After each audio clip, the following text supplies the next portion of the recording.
Kembali lagi di Global Auction. Video ini merupakan lanjutan dari video sebelumnya. Klik link di atas atau di bagian deskripsi jika belum sempat menonton. Karena dalam video ini kita akan membahas 5 perupa yang terus mengembangkan seni rupa modern dan kontemporeri Indonesia dengan ciri khasnya masing-masing, yang pengaruhnya dapat dilihat hingga saat ini. Dari mulai Sunario, Sriadi Soedarsono, Fajar Sidik, Popo Iskandar, dan Jehan Sukmantoro. Mari kita bahas.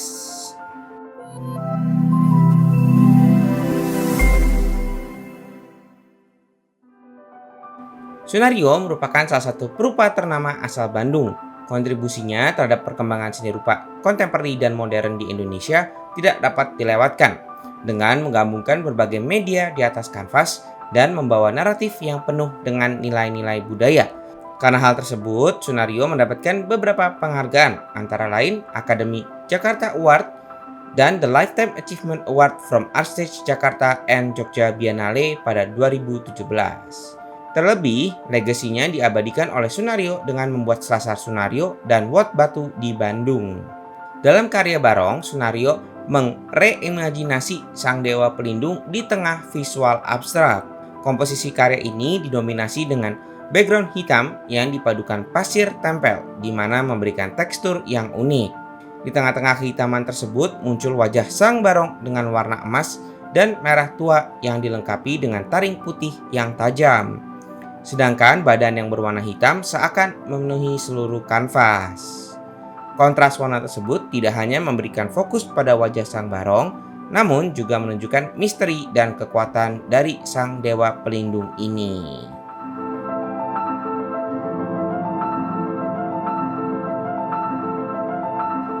Sriadi Soedarsono lahir di Surakarta, merupakan perupa Indonesia yang terkenal dengan lukisan penari dan landscape-nya. Namun tidak hanya itu, legasi dari Sriadi Soedarsono dapat terlihat dari Institut Kesenian Jakarta atau IKJ, di mana Sriadi memegang peranan penting dalam perkembangan IKJ sebagai ketua dari Fine Arts Academy pada tahun 1974. Beberapa award yang beliau dapatkan adalah National Award for Contemporary Art pada tahun 1971 dan The Culture Award from Australia. Dalam menggambar penari atau sebuah tarian, Sriadi mengeluarkan sisi kontemplatifnya, di mana Sriadi tidak hanya menunjukkan gerakan dari tarian tersebut, namun esensi atau jiwa dari tariannya. Seperti pada karya dengan judul Olek Tambu Lilingan, yang menggambarkan penari Bali di tengah pentas. Olek Tambu Lilingan sering disebut dengan The Bumblebee Dance, mengambil inspirasi dari lebah yang seakan menari di atas bunga ketika musim semi tiba. Pada umumnya, tarian ini dilakukan oleh sepasang penari. Namun dalam kali ini, Sriadi memfokuskan pada satu penari, menangkap setiap gerakan dari sang penari. Momen yang digambarkan menunjukkan keanggunan dan kekuatan sang penari. Dengan kedua tangan di atas mengangkat selendang kuning seakan lebah yang mengembangkan sayapnya. Dengan mata yang cantik menatap langsung keluar kanvas. Kecantikan dari pakaian sang penari juga digambarkan secara lengkap dari atas hingga bawah.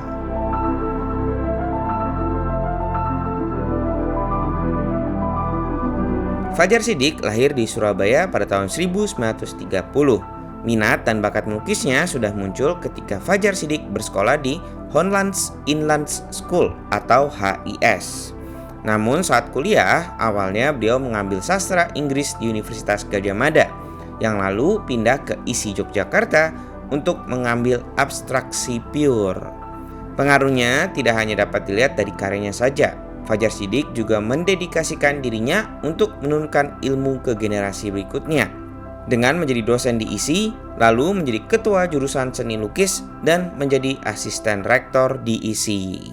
Pada tahun 2017, ISI mengabadikan nama Fajar Sidik dengan membuka galeri atas namanya di dalam kampus.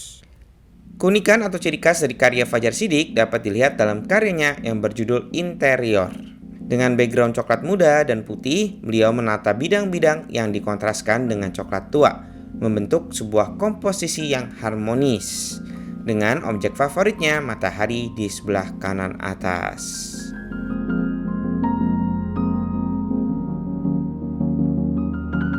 Popo Iskandar lahir di Garut pada tahun 1927. interest seninya dipengaruhi oleh Ankama kakaknya. Namun, gaya dan genrenya dibentuk dan dipengaruhi ketika Popo belajar di ITB dan bertemu dengan gurunya Lis Mulder. Ditambah lagi mendapatkan arahan dari Hendra Gunawan dan Barli. Hal tersebut membuat karya Popo memiliki unsur abstrak dengan akar realisme yang kuat. Salah satu objek favoritnya adalah fauna, terutama kucing dan ayam. Dan dalam lenang kali ini kita menghadirkan karya Popo dengan gambar ayam jago. Dalam menggambarkan ayam jago, Popo seringkali menggambarkan mengambil posisi gagah seperti karya ini dengan kepala terangkat tinggi dan sayap serta ekor yang terbuka tinggi. Posisi tersebut adalah ketika ayam akan berkokok. Namun keunikannya terdapat dalam cara membentuk sang ayam. Dalam menggambarkan ayam ini, Popo menumpukan warna kontras dari background dengan warna hijau, yang lalu warna merah ditumpukan langsung membentuk tubuh ayam, dari leher hingga ekor. Memperhatikan lebih detail, warna biru, kuning, hitam digradasikan membuat tekstur dan visual yang unik. Untuk menjaga balance komposisi, dalam karya ini, Popo menggunakan satu warna saja untuk menggambarkan kepala dan kaki. Ditambah lagi, karya ini dilengkapi dengan Certificate of Authenticity dari Kriya Popo.